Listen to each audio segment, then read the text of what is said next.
what happens at a domestic assault sentencing hearing? You've been convicted of domestic assault or you've pled guilty.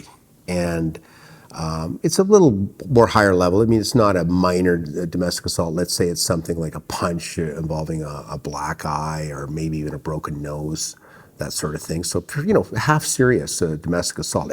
Any domestic assault is serious, but this is beyond the scale of a mere push, obviously.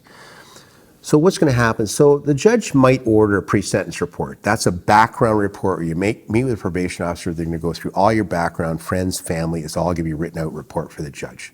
Hopefully that comes out good for you, because the better your background, if you don't have a criminal record, all that sort of thing, good job, good history, maturity, responsible, you just screwed up on this one occasion, hopefully. I get a copy of that report a couple days before the sentencing hearing. Make sure there's no mistakes in it. If there are, I will point them out to the judge at the hearing. I then prepare my submissions based on your positive, hopefully positive background, all your positive antecedents, no prior criminal record. We review that with the judge. My submissions on a basic case like that, they're probably fairly short, 20, 30 minutes.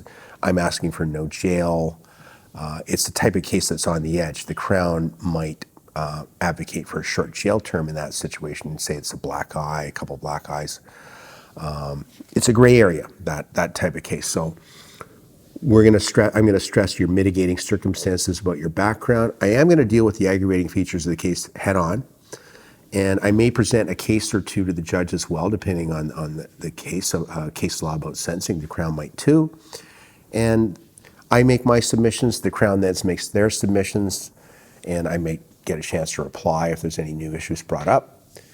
And then ultimately the judge makes the decision about what's the appropriate sentence. Is a fine and probation appropriate, for example? Is a conditional discharge involving no record, or is a 30-day jail term appropriate for the two black eyes?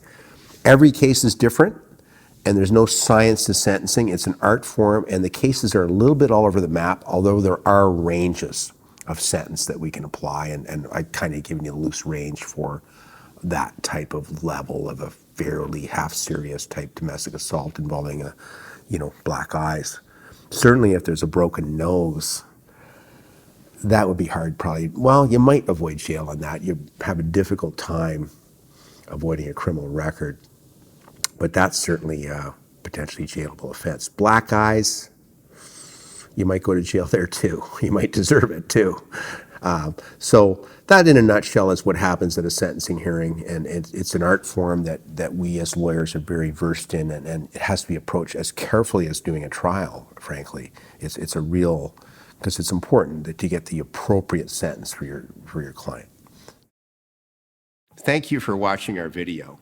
We are absolutely committed to bringing you the best possible criminal and DUI educational videos. If you found this video helpful, please like it and subscribe to our YouTube channel. If you've been charged with a criminal offense in Ontario and require our services, please click on the link in the description below.